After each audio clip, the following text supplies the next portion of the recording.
We all have seen how money has been used brutally as a tool to squash the voice of truth and change facts. I'm not saying that you must do illegal or immoral things, but the act of becoming powerful by acquiring a lot of wealth is needed. Don't simp. Understand, females are also looking for partners who can provide good long term prospects to them. They also fear subconsciously of not getting entangled. I feel either you will have to sacrifice your lust or self delete in the future. The choice is yours. If it's become a gamble.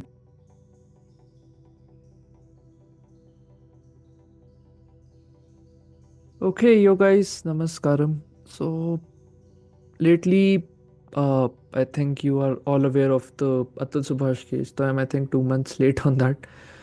But still, I think a lot of things have been happening lately for a lot of us, right? Even the latest controversy regarding beer biceps and all of that. So, anyhow, like coming back to that Atul Subhash thing, I think probably for the recent topic, I will also make a video once I kind of analyze some more insights. But lately, like there have been just a lot of fear and hopelessness among the general audience, and I think it has rubbed off on me as well to some level. Mistakes from the past can sometimes put you down into a deep, dark place of negativity. I now understand the pain of our elderly people who might be living lives of silently suffering, unable to forgive themselves. So, the recent case of Atul, who self deleted his life due to our judicial system, further brings in the question of actually believing in the concept of justice within our nation in the first place. He lived the right way, paying all his taxes to the government, but at what cost? A mistake from his past, in this case, his marriage, or more particular, the act of conceiving a child. If you read his self deletion note, costed him his life. You might have heard this all over the news for like 72 hours until it was having a good TRP, but let's face it, like nothing changes. We don't value our lives, nor do our leaders care because we're just too many. No one wants to stand by and solve these issues, partly because everyone is benefiting on some level through this deep rooted corruption. Sometimes my heart bleeds just seeing pain and agony on all levels. A lot of honest men and women keep on suffering with the shackles that they were not born with. What's the cost of freedom in our country? When a common man suffers, no one wants to call out his suffering. All the media rooms fighting on a social media level will move out to some new topics once the heat dies down. All the influencers will follow the same path. Maybe the activists, even after trying their super hard on the ground, will move on within like 2 to 3 months or at max 6 months. Who will suffer in the end? It's Atul's family and many other families who might be going through similar cases who are just a number for us. Like if you go back a year before, like the boys' locker room incident and a lot of other predominant incidents, right? We will never know their pain and suffering.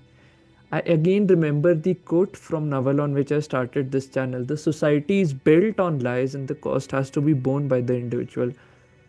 How true does this seem to be now? Losing hope is very easy. Some rightly call it Kalyug, where the evil people flourish. I don't know what evil and good are. Some teach me to empathize with the ones, but how far can empathy go? It only drains you out after a certain point. We are often taught to build our own lives, but at what cost? There are so many invisible forces and shackles all around us. The people who are powerful from a money perspective get to rig the system and get away with whatever they want. If we look at our leaders who want to teach everyone a lesson in morality, usually have heinous criminal cases pending against them, and a lot of wealth accumulated through the sweat and blood of the common man. Does the concept of justice and hope only apply to an honest man working 12 to 14 hours every day and paying taxes, clinging to this notion of hope? If one is ridiculed by the news, some people go on to bear the cost for years on end. Just to recollect the case of Sarabjit Singh from Delhi, who was passing by steadily on the roadside, was defamed by a woman on a social media platform who did not face any repercussions for false accusations.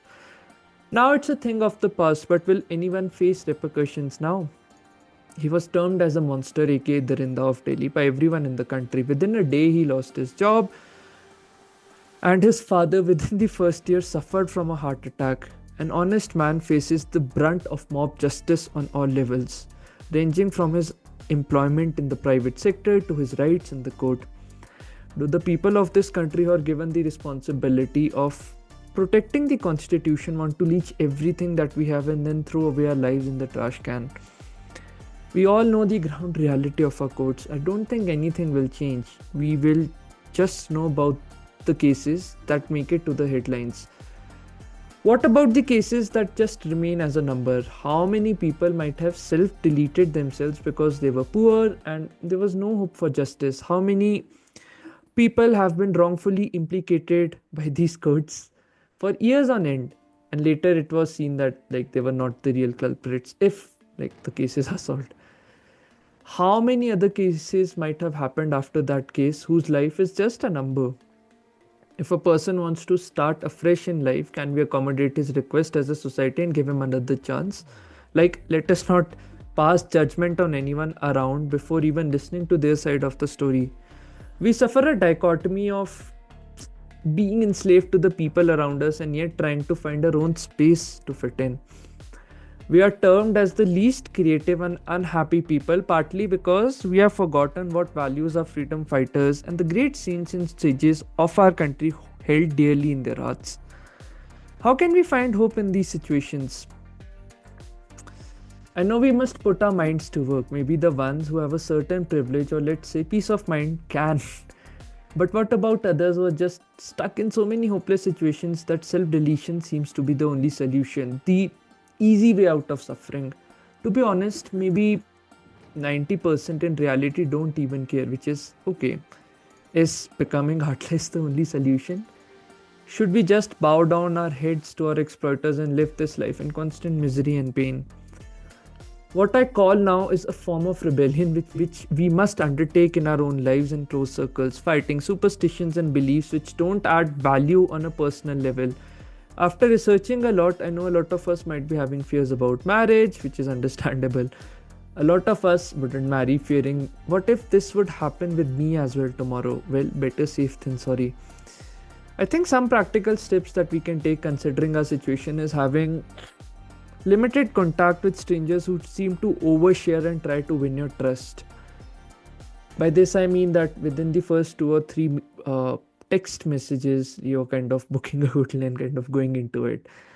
Be super wary of people who seem too good to be true in their first meeting. Keep yourself updated about all the scams that might happen, and for God's sake, don't think with your dick, use your brain.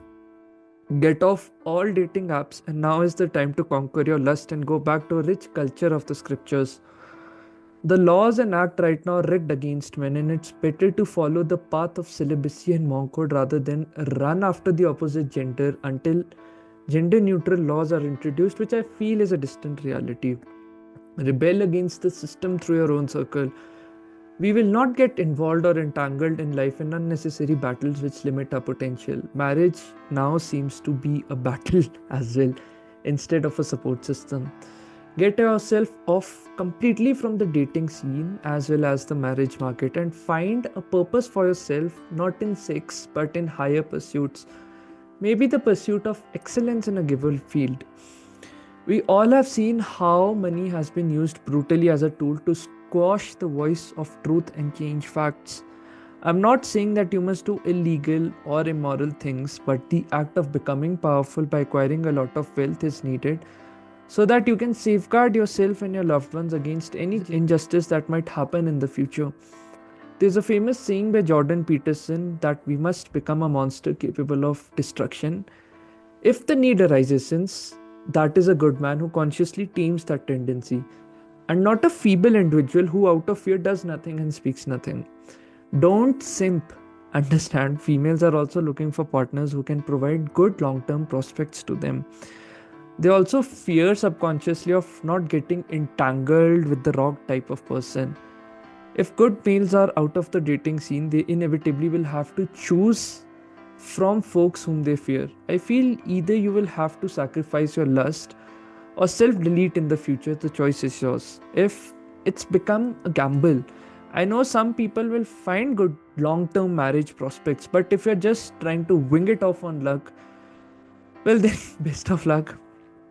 Cut out all Indian cinema and art that is mainstream, that teaches you to objectify women and does not develop your thinking in any way. Better to invest that money in a book or sensible art forms of the outside world. No more Bollywood shit and letting idiots rip you off your hard earned money.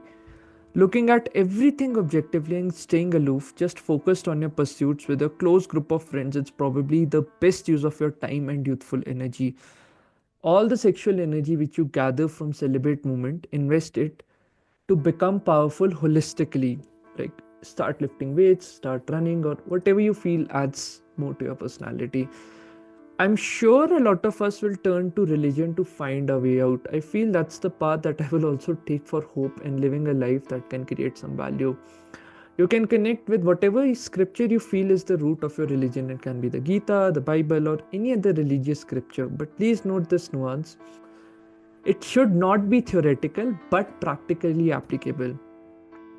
You should find a way to make it practically applicable.